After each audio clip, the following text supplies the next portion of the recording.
Le Président, la bonne nouvelle, c'est que demain, les chantiers au Québec vont être réouverts. La deuxième bonne nouvelle, c'est que la négociation va reprendre. Mais ça s'arrête là, parce que le gouvernement, après avoir échoué à empêcher la crise, a échoué à proposer une loi spéciale équitable. Les cours sont clairs. Lorsqu'on enlève un droit constitutionnel à un groupe, le droit de grève à des travailleurs, il faut leur donner en échange l'assurance d'avoir un mécanisme équitable. C'est ce que nous avons travaillé toute la nuit à essayer de convaincre les deux partis anti-travailleurs, le PLQ et la CAQ, à mettre dans la loi. Toute la nuit, on leur a dit, quand on enlève un droit constitutionnel aux travailleurs, on ne peut pas voter une loi biaisée.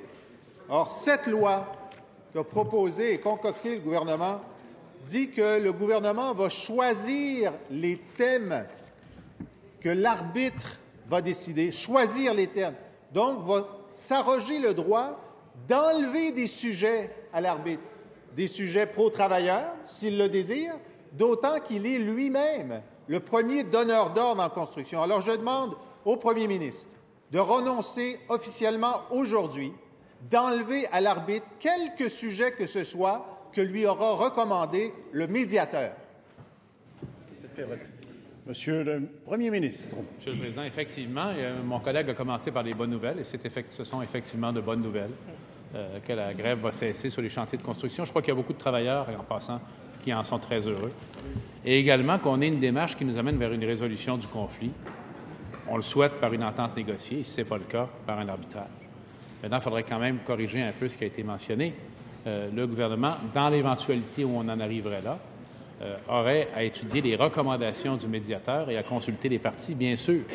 On n'aura pas ce genre de décision-là dans un bureau fermé. Il s'agit de laisser une marge de manœuvre à toutes les parties pour faire les ajustements qui pourraient encore se produire dans les derniers jours avant qu'entre en vigueur la période d'arbitrage. Alors, moi, je pense que la médiation qui va être là pour les 4 tables va être très utile.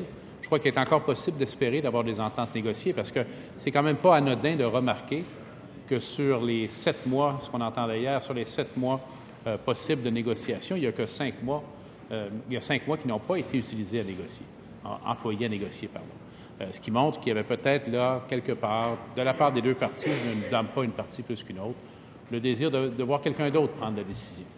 Mais là, la balle est retournée dans leur camp. C'est à eux, à elles, de s'asseoir à la table de négociation et de conclure une entente. C'est la seule façon dont ils vont pouvoir garder le contrôle sur le processus final. À partir du moment où c'est dans les mains d'un arbitre, ça devient imprévisible.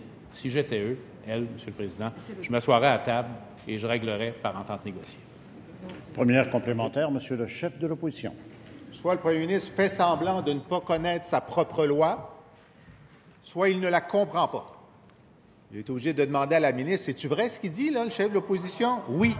C'est l'article 23.1. La ministre peut déterminer les matières devant faire l'objet de l'arbitrage. Contrairement à ce qu'il vient de dire, ce n'est pas une incertitude ce que l'arbitre va dire, puisqu'il s'arroge le droit de dire à l'arbitre de ne pas regarder certaines matières.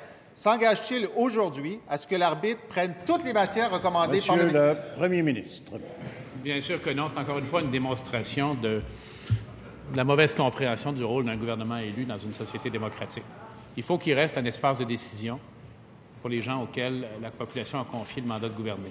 On va bien sûr s'entendre, consulter les partis. On sera en contact avec les partis tout le long du processus. Et ce que je souhaite, ce qu'on souhaite tous, c'est qu'on n'ait pas arrivé à l'étape de l'arbitrage qui devrait cependant agir comme un incitatif puissant pour les partis à régler.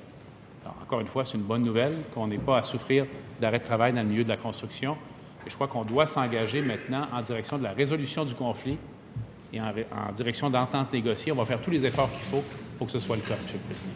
Deuxième complémentaire, Monsieur le chef de l'opposition. Le premier ministre, qui clairement ne connaît pas le dossier, doit savoir que l'arrêt Saskatchewan lui interdit d'intervenir dans le processus d'arbitrage. C'est pourquoi, peut-être apprend-il à l'instant, que les partis syndicales vont remettre en cause la légalité de sa loi.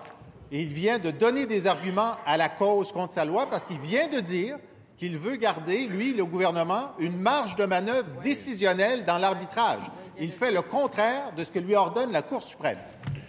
Monsieur le Premier ministre. Je suis content de voir le respect renouvelé de mon collègue envers la Cour suprême du Canada, Monsieur le Président. Je pense que sur l'ensemble de leurs décisions, on aura avantage à s'en souvenir le cas échéant. Maintenant, encore une fois, ma collègue m'indique qu'il y a un amendement qui a été déposé et adopté qui fait en sorte que les partis seraient consultés. C'est la moindre des choses.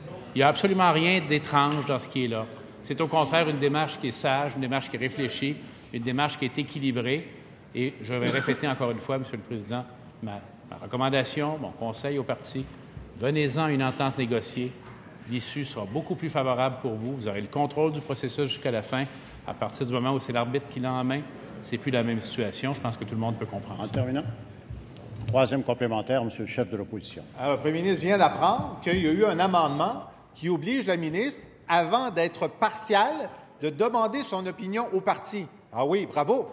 Le despote éclairé va demander l'opinion des uns et des autres avant d'utiliser son arbitraire. Alors, je lui demande, une fois de plus, de s'engager à ne pas intervenir dans les matières que l'arbitre aura à décider. Monsieur le chef de l'opposition, vous pouvez éclairer. L'éclairer, c'est pas mal. C'est le mot avant qui était un peu... Je vous demanderai de le retirer, s'il vous plaît. Retirer. Monsieur le Premier ministre. Monsieur le Président, quand même, il a mis éclairé. Alors, c'est bien, c'est bien. Mais c'est peut-être les débats, Monsieur le Président, de l'opposition officielle sur des questions essentielles à l'avenir du Québec, telles que le rôle d'un politburo dans la démocratie du Québec, qui l'amène à faire ce genre d'intervention. Je l'amènerai à un peu plus de sagesse et de retenue quand il commente la façon dont ses collègues s'acquittent de leur tâche de chef de parti. Je pense que de ce côté-là, on s'en acquitte le mieux possible. On peut toujours faire mieux, mais il y a certaines dérives de son côté également sur lesquelles il y aurait matière à réfléchir.